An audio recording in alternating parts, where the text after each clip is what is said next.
Welcome to How to Talk to Kids About Anything with Dr. Robyn Silverman, a podcast loaded with practical tips, powerful scripts, personal stories, and simple steps to make even the toughest conversations easier. So get ready to get the information you need to make the impact you want from someone you trust, your friend, parenting expert, Dr. Robyn Silverman. Hello and welcome to How to Talk to Kids About Anything, where we give you the tips, scripts, stories, and steps to make even the toughest conversations easier. I'm so honored to be your host, Dr. Robyn Silverman, child and teen development specialist, author, and speaker, and most importantly, parent of two great kids who give me the opportunity to love, learn, and grow every single day, whether I want to or not. Believe me, I get it. It's not always easy, but we're in this together, and we have some great people helping us along the way. And one of our goals as parents, as educators, and coaches who work with children is to help kids to become resilient, to face challenges and use their strengths to keep going in both good and bad times.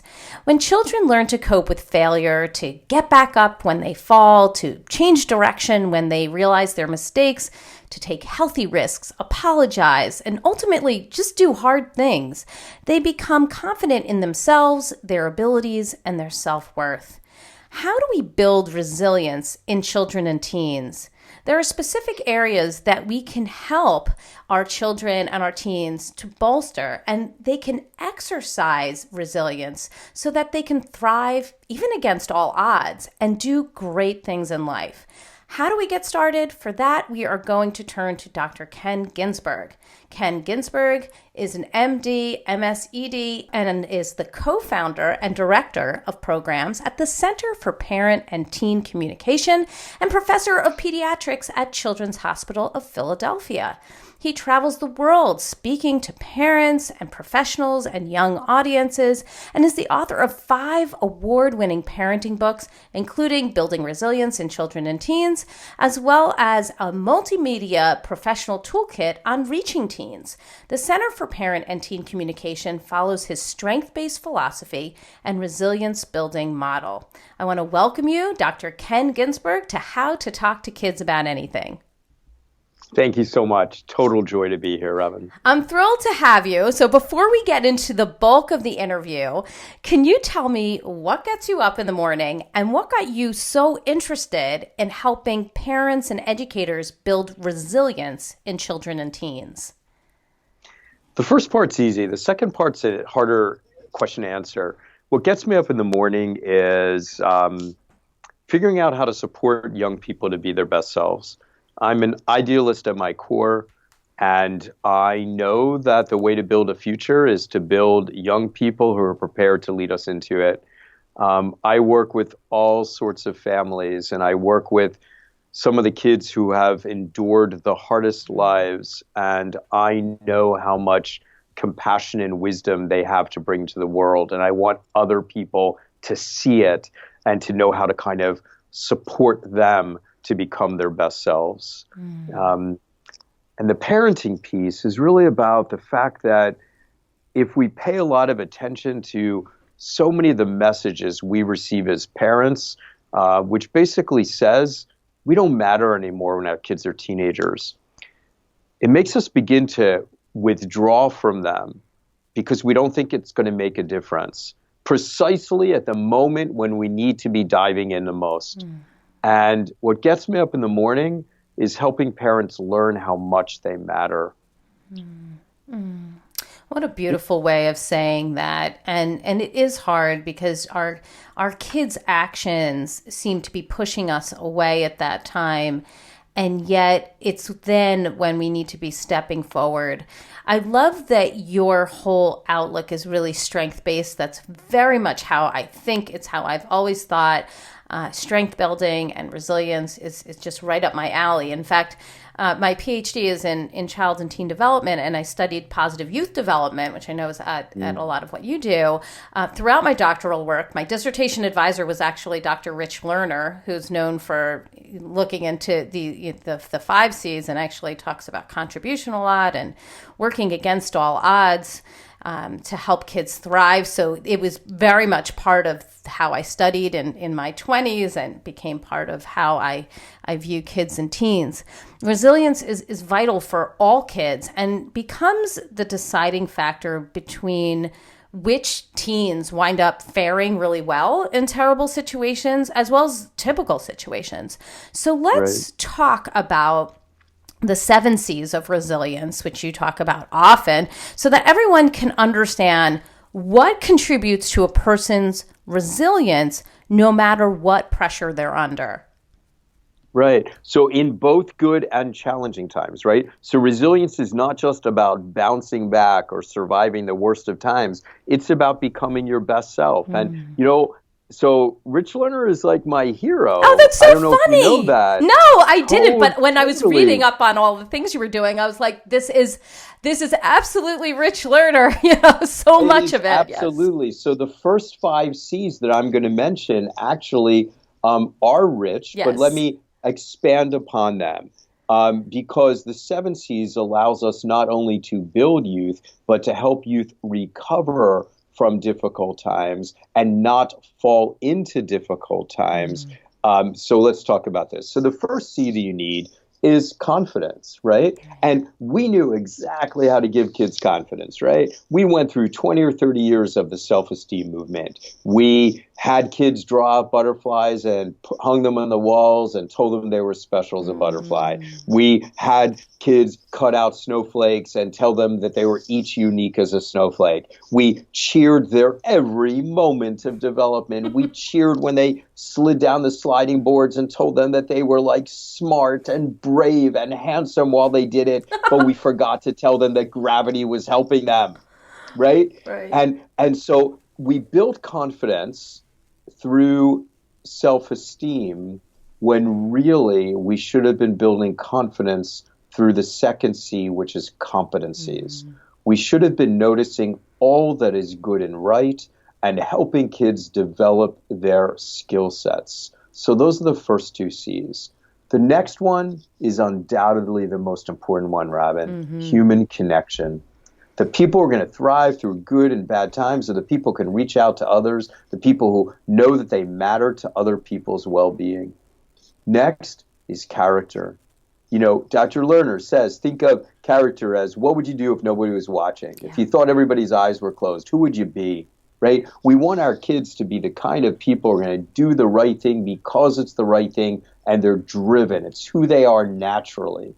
And I believe that one of the centerpieces of parenting is to know your child's character from very early on when they're 2 and when they're 3, because you'll know everything that's good and right about them. And knowing what's good and right about them is exactly how you bring them back during those difficult moments. The next one is contribution, right? So it's not just about, making the world better through contribution, through tikkun olam. It's not just that. It is actually about knowing how much you matter.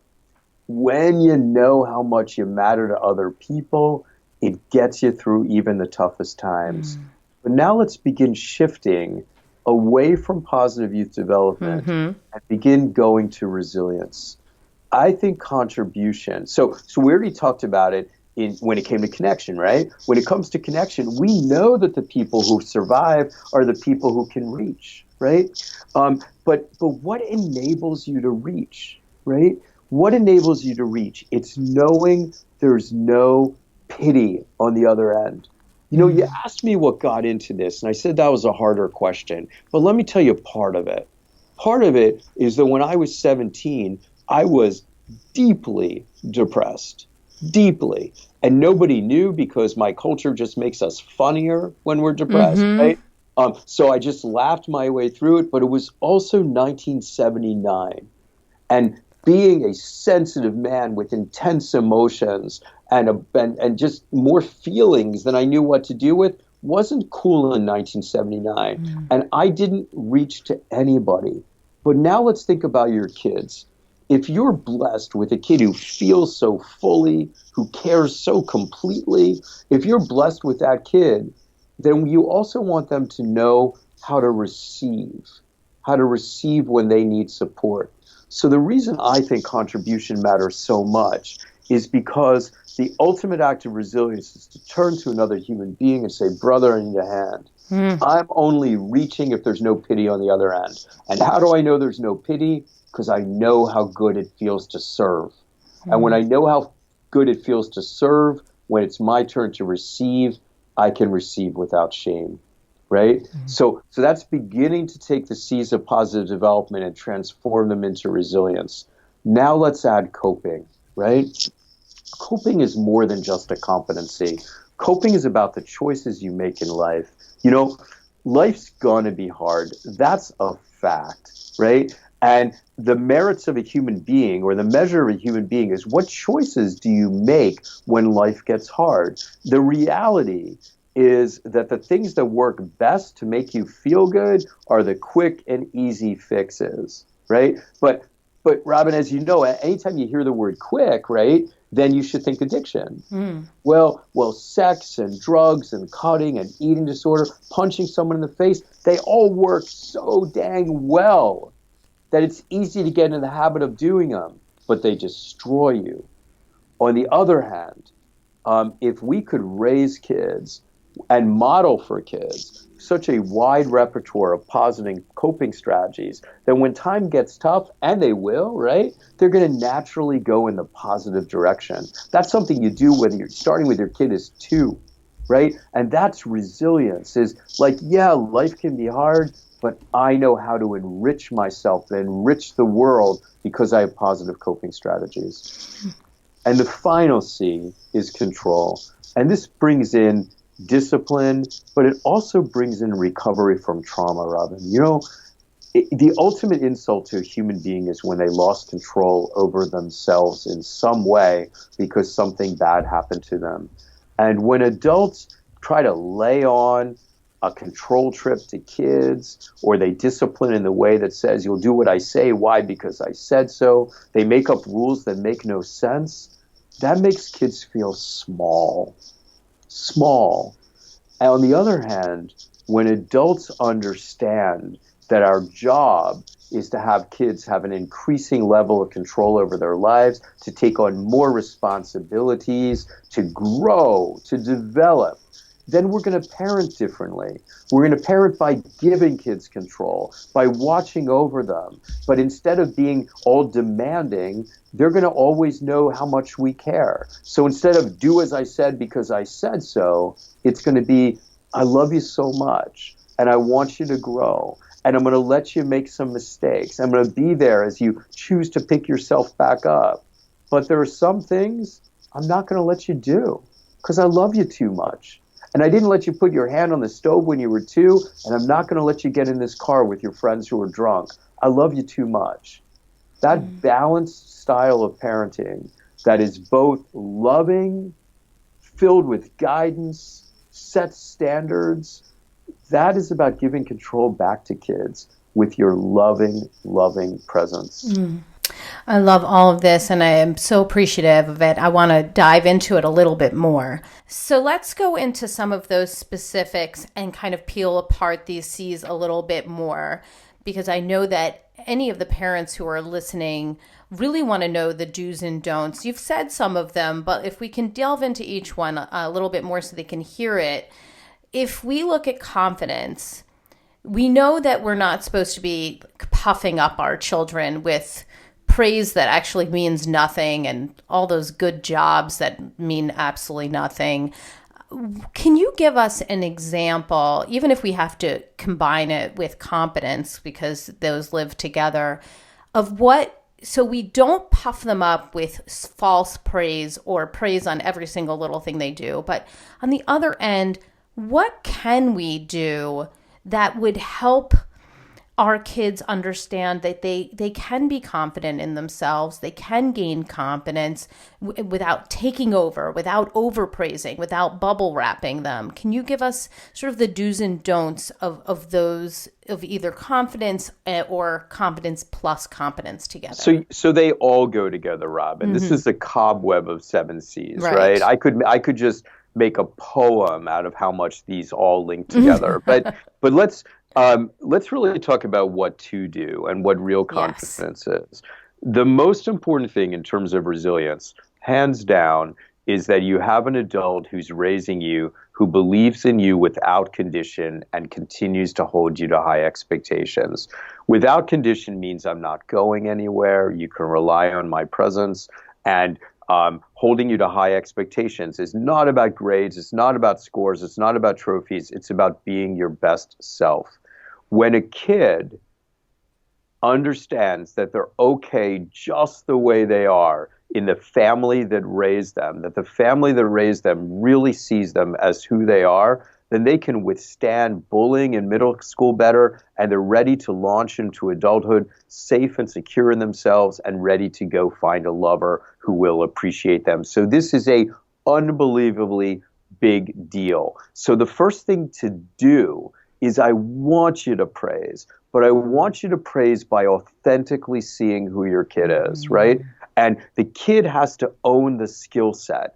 It can't be that you've lavished praise on them, because that just makes them really anxious because they're not going to live up to your potential. What you're trying to do is you're trying to look for things that are kind of behaviorally operational. In other words, you're seeing their resilience, you're seeing their compassion, you're seeing their fairness, their sense of commitment to others. You're seeing the things that really matter to them, and you're letting them know that you see these things, and you should praise it, and you should notice it. And you should say, I'm proud when you care about the woman across the street because you're worried if she's going to be able to get up the stairs. And so, yes, go. I'll walk you across the street and shovel her snow. You notice those things. That is beautiful. But you want to do it in a way that you're giving the kid the ruby slippers. In other words, at the end of your praise, they have to know that it's something they own. Just like at the end of Wizard of Oz, the whole Wizard of Oz was about looking for praise and looking for an answer from someone else, but it never works. What works and what is meaningful at the end of Wizard of Oz is when Dorothy realized she always had the answer within herself. That's what we're trying to do. We're trying to see who our kids really are. Like, Robyn, to me, love is seeing someone as they really are, like as they deserve to be seen, not based on something they're producing or a label they're receiving or a behavior they might be displaying. That is something only a parent can really, really do. So notice those things that are special and praise them for it. Right. Here's what... Oh, sorry. Go ahead. No, I'm on a roll. So, but you can comment, because I won't forget what I'm about to say. Well, what I was about to say was, for me, I resonate with that so much because I actually write a character education curriculum called Powerful Words, and many of the coaches and educators are listening in right now to you talking about this, so it will resonate with them as well, because they teach a powerful word every month, and it's scripts that allow them to really engage in conversations with the children in their lives, and as part of that is what I call character connecting, and really being able to see the kids when they exemplify any of the powerful words. There are many of them, whether it's open-mindedness or discipline or respect for others or cooperation, open-mindedness, it could be anything. And being able to, instead of saying things like good job or overpraising or false praising, they can say and look at a child and say, you know what, I see the determination in you. When you're doing this, that, and the other thing, it shows your determination. I see you as a determined person. And one thing I know about you is that when you start something, you always finish it because you are a determined person. And Right. that allows them to take that piece of praise that you're giving them and say to themselves, well, that is who I am, and that is how I'm being seen by somebody who is extremely important to me. And I know the connection piece is so important, these coaches and teachers and key adults in the child's life, that when we can recognize that child for the character that they are bringing forth, then they can apply it to many things. The good job or the one-off, like, oh, that was great that you did that, isn't as powerful as seeing the child for their character, because then they can apply that piece of character to everything that they do. They're determined in school, they're determined at home, they're determined in all the different pieces of work or goals that they set for themselves. So that really resonates with me and the people who are listening in on this call who are teaching character and helping to develop the character of young people. So I really appreciated that and just want to underscore that great piece of advice for people, that we're raising good humans, but it's not all about what we're saying, but also recognizing what these children are bringing forth and reflecting it back to them. Isn't that right? It is exactly right. When you say reflecting back to them, it's like the next piece after giving them the ruby slippers is like you hold up the mirror. You let them know that you're really seeing it. You're not making this up. And you also allow them to be uneven. I just want to say that. So like in your example about being determined, I loved it. I loved every word you said. And I want the determined kid to be able to have a lazy afternoon. Sure. Right? Yes. And I want parents to understand how uneven kids are. So Robyn, you're actually speaking right now to the most uneven person in the universe, right?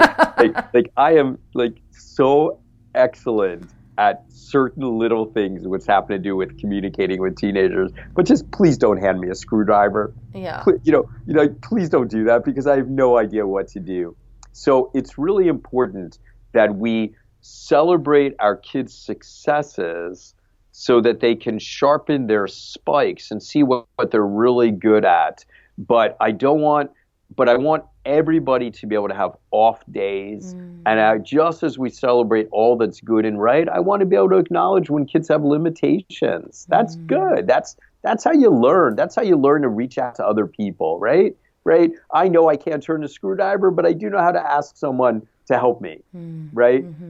So these are important things to know. Yes. I think we're definitely in agreement. And the kind of also in the what not to do and what not to do, so much of this work is around growth and fixed mindset, which Carol Dweck talks about or has researched so eloquently. And I think you can put it into a couple sentences to really understand it. When you praise by saying you are blank, kids begin thinking that defines them. They begin getting really anxious when they're not like living up to what they're supposed to be. And they don't like thinking outside the box, because if I are good at history and now you give me a math problem, I'm like, I are good at history. I'm not going to try math, right? Whereas when instead you change your mathematical sentence and it says, you did blank and therefore blank happened. Like what you said, Robyn, I noticed you're determined and that's why you got the problem done, right? What that gives people control. It recognizes their competence. And it's also, those skills are more generalizable than about specific products. So to me, it really is, you did blank, I noticed you did blank, and therefore blank happened. Wow. Look, it's still praise, but it's the skill set is yours. The power is yours. The control is yours. Yeah, I can see that. And the control piece is obviously definitely beautiful work and a great add-on to these C's, because when we're talking about resilience, we certainly want kids to feel like they're in control of what's happening to them.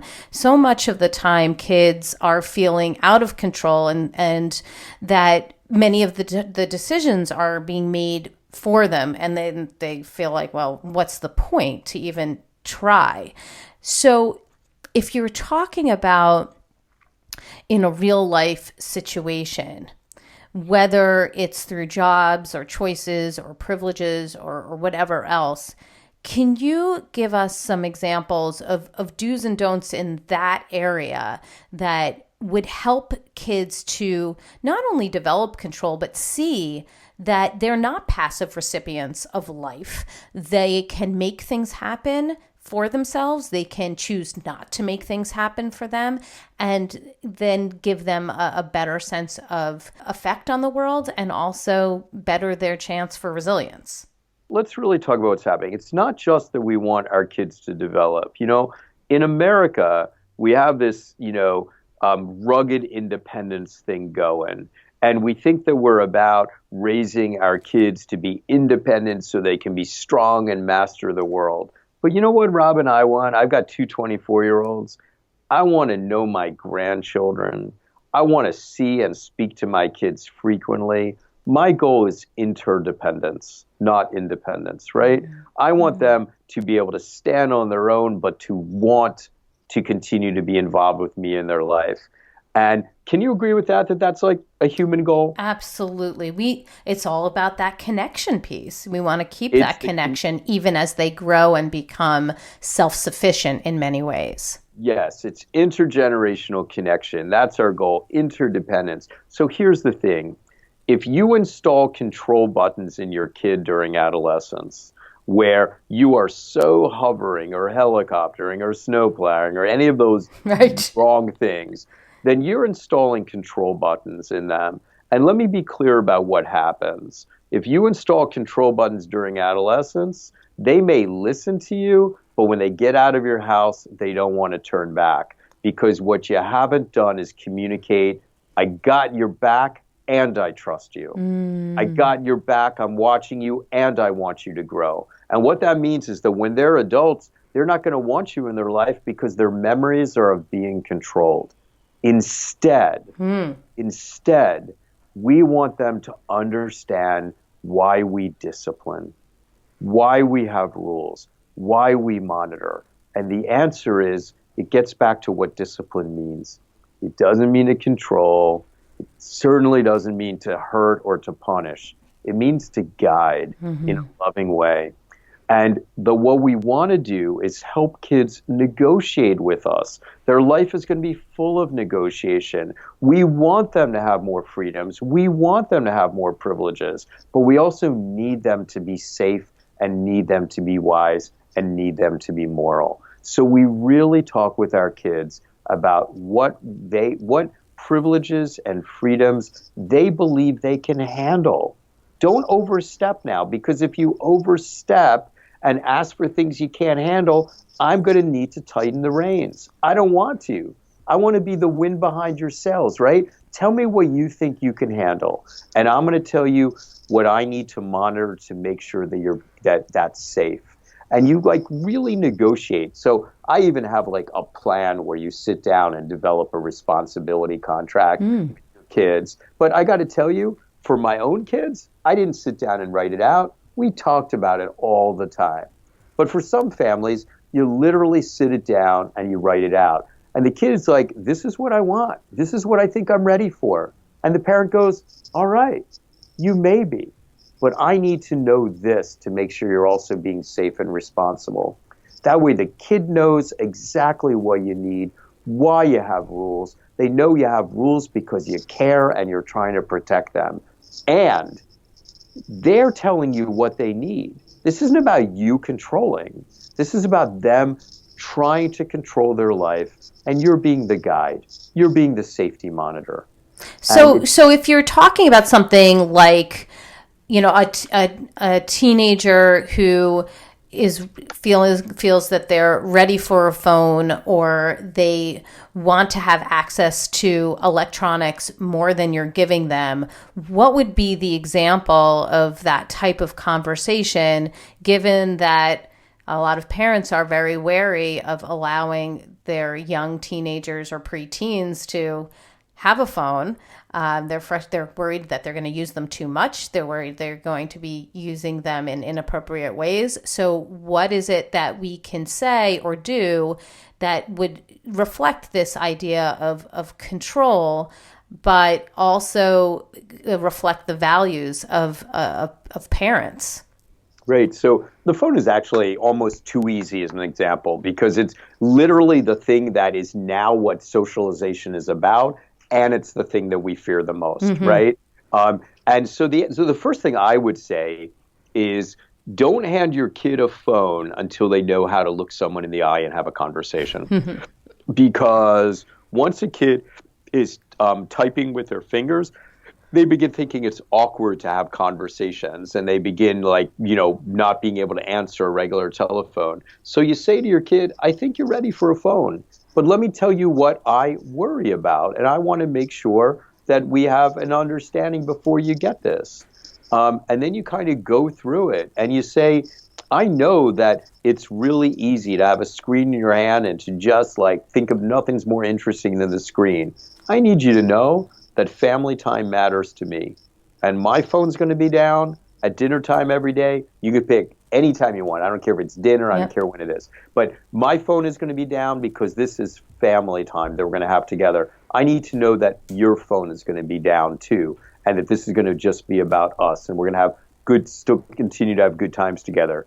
And any kid about to get a phone will go, okay, Mom, I'll do that. But maybe put it in writing. You can talk about how you're worried that that people on with phones are going to have more trouble going to sleep. Now's the time that you talk about, using night settings starting at 7 p.m. so that their brain adapts to a different color and they can more easily sleep. You talk about the phone needing to be charged in a central room because lots of people use the phone in a way that they're being texted all night and they're not sleeping as a result. You lay it out there in the beginning. You talk, don't be afraid to talk about things like cyberbullying and sexting, and say these are the kind of things that happen, and it's so important to have the 30-minute rule and to come to me first. And so because what's out on the internet, you will never get back.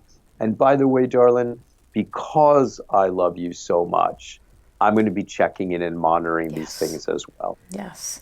Just for those who don't know, what is the 30-minute rule?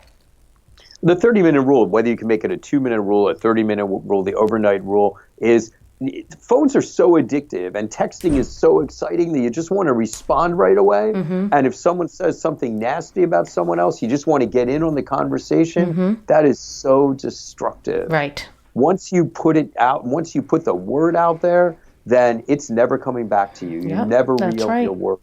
It's a different age than when you and I grew up, Robyn. We had so many second chances, right? Because so much of it's not like I wasn't a fool. Okay, I did some silly things, but nobody knows it. Exactly. Right? We don't even remember it. That's so true. But nowadays things get caught into memory, which means, goes into this collective cyber memory. And what that means is you got to take some time before you react. That's right. Pause before you post. That's what we talked about with Sue Sheff, who talks about online shaming. I think what you're saying is really important, to have that delay and to, it seems to me that what you're saying is make sure that if you have whatever concerns you have, lay them on the table and discuss them, and then you can work around them. If you just have your fears and you don't discuss them and you just say no, then you're not moving forward with your child, and you're not creating the connection, and you're not creating the ability to transfer that control. I would love for us to go into some of the other types of common situations with teens, since you specialize so well in teens, that where we could maybe hear a little bit more about how we would apply some of these 7 C's, since they work so beautifully together. So how about if a teenager is struggling they're not doing their homework, or they're fighting back, or they're not working really hard, or cramming in at the end. And if we're working to build resilience in them, what would we say or do if we start to see that they're not really getting their job done, which is their schoolwork, and yet we seem to have been trying to relay to them, well, we want you to take control of this. This is your work. So how do we kind of get through that hard spot when we may have given them some of that ability to have control, but maybe they're not able to take on that control as much as we'd like them to? What's going on there? Yeah, so there's multiple answers to this question, but let's first talk about what not to do. Okay, What perfect. not to do is your kids' homework, right? Yes. What not to do is to rescue them because the message is very, very clear then. It's, I don't think you're capable. Right. Okay, now let's talk about what to do. And I'm going to put it in a broader model, Robyn. And it's possible that some of your listeners are going to get mad at me, but let's do the broader model. Remember that what's happening is adolescence is about asking the question, who am I? Think about this as a huge jigsaw puzzle that you have 1,000 pieces in front of you. You have to put together the puzzle. How do you begin putting together the puzzle?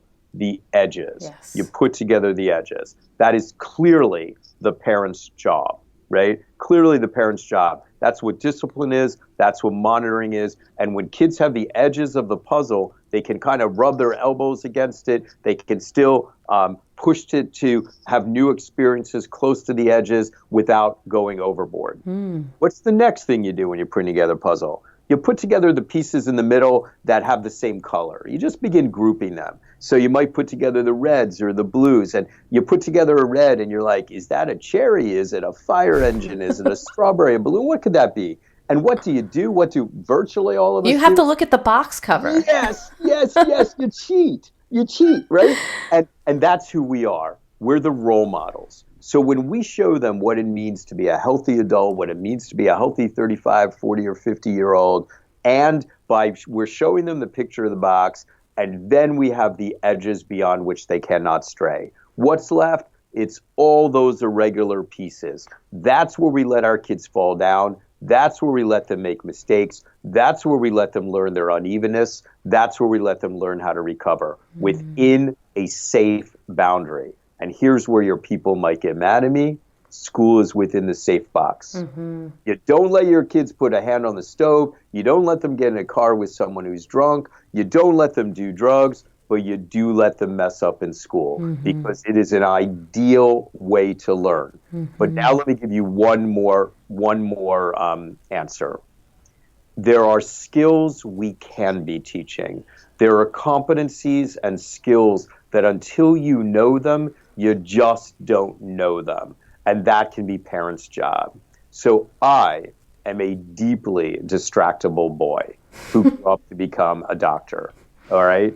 And what would have been lovely would have been for me to learn study habits.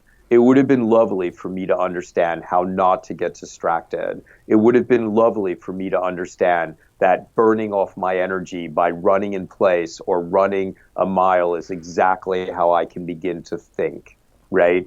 By burning up that energy first. Parents can do that. Parents can make sure that you have a safe, secure place to study, a place with minimal distractions. Parents can help kids understand that, no, I know you think that you can multitask and do 7 things at once, but that is actually not true, right?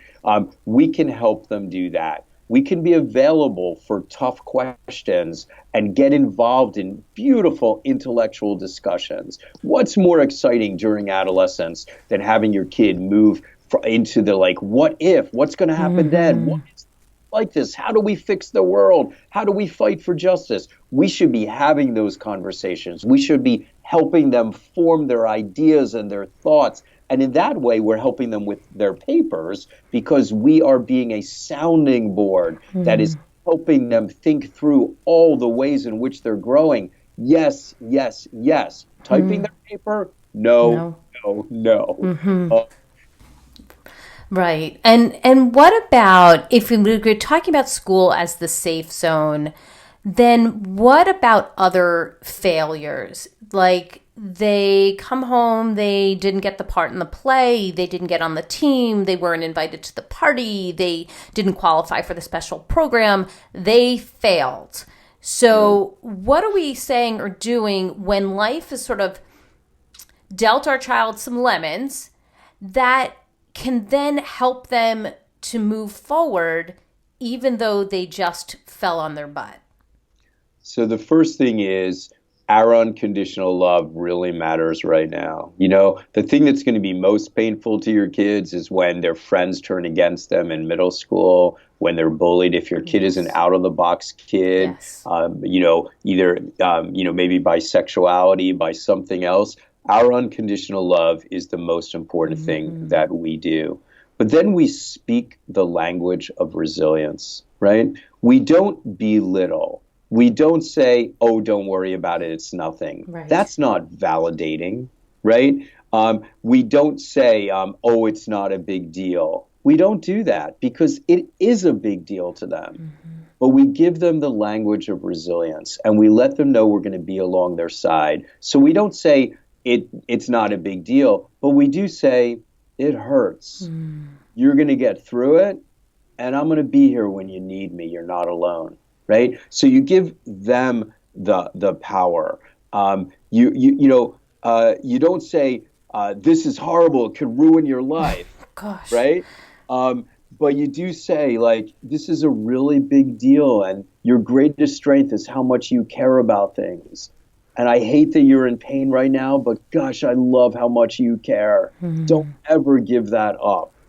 Right? Right. And just letting them know how much you get them and making sure they know that they can fall down and you'll be there to be with them while they're on the ground.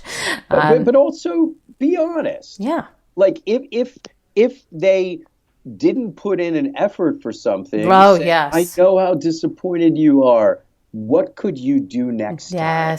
What lesson did you learn? Yes. And Robyn, you talked earlier about how your folks are into words. Yes. So I know you've talked about the word yet. Right? Yes. We're very into yet. We've done a lot on Carol Dweck and mindset and mental strength. Absolutely. But your job, so all of that is lovely, but the job that nobody can do as well as you is the real empathy and letting them know they're not going to get alone. They're not going to go through it alone. But can we talk about empathy one more deeper dive, Robyn? Can I do that? Yes. Don't over-empathize. In other words, kids don't want a lot of drama from you. They want to know that you're there. So, the classic example is, Mom, I had this big fight with Susie and I'm never going to be friends with her ever again. I completely hate her and we were going to grow up together and we were going to marry brothers and our kids were going to be cousins and I had it all planned out and she was my best friend always and now I completely hate her.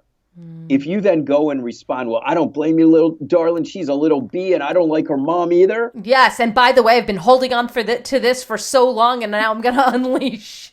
And who's her friend? Who is Susie the next day, Robyn? Yeah, the best friend again. Exactly. Oh, but gosh, you will literally never know. Yes. You will literally never know because you have taken sides and you have over-empathized. And as a result, you'll never hear again what's going on. And your kid loves you so much that if their pain becomes your pain, then they stop talking to you. So instead, you talk about what a privilege it is to be there for them. I wish I could just hug you and make this go away, darling. I really wish I could. And if I could, I would, but I can't. Yes. But here's what I'm going to tell you.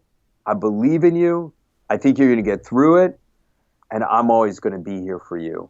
That's very different than breaking into tears in pain because of their pain, because they're not going to come back to you. Yes, I love that. I think that's really important.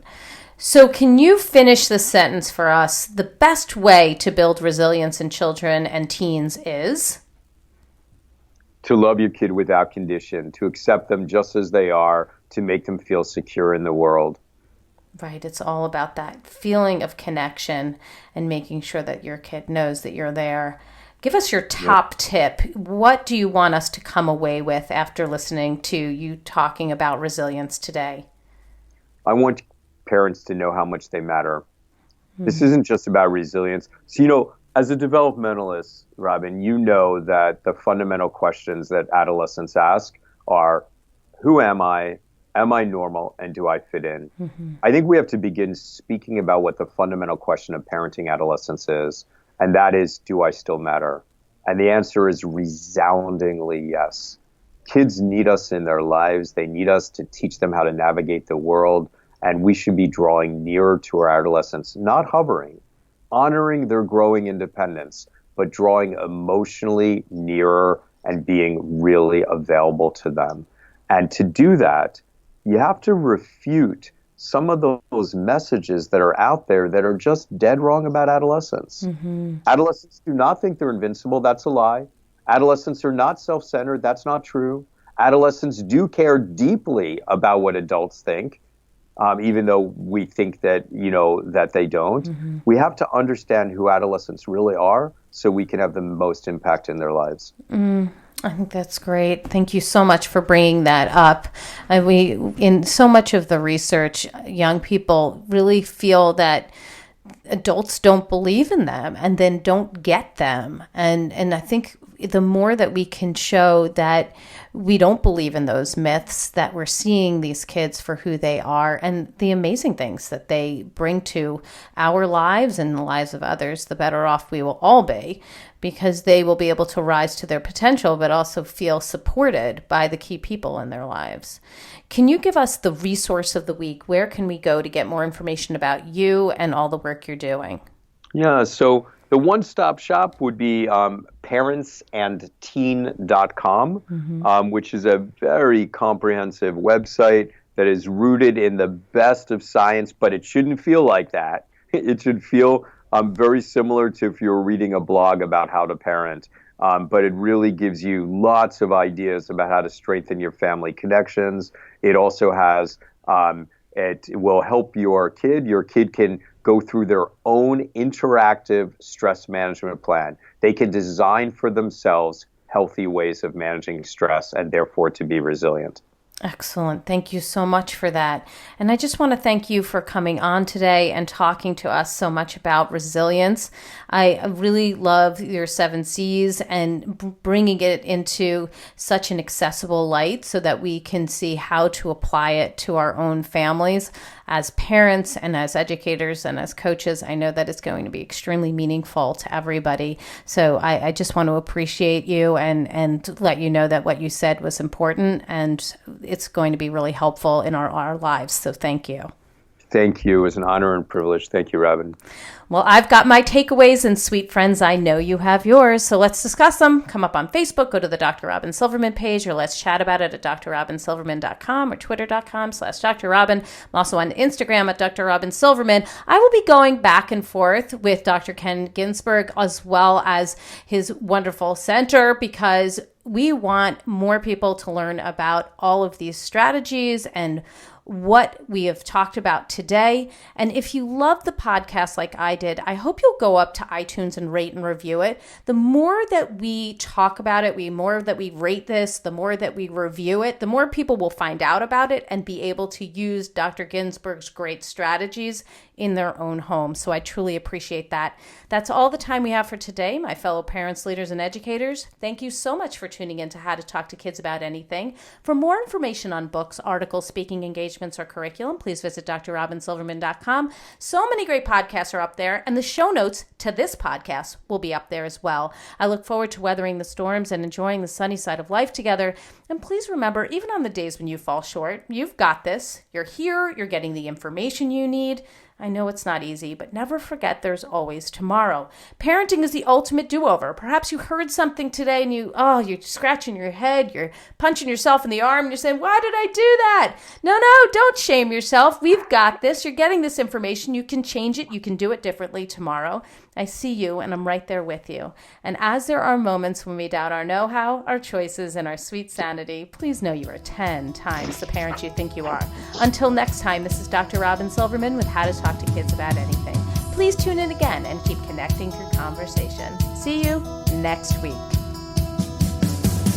You've been listening to How to Talk to Kids About Anything with Dr. Robyn Silverman. For more information on books, articles, speaking engagements, or curriculum, please visit drrobynsilverman.com.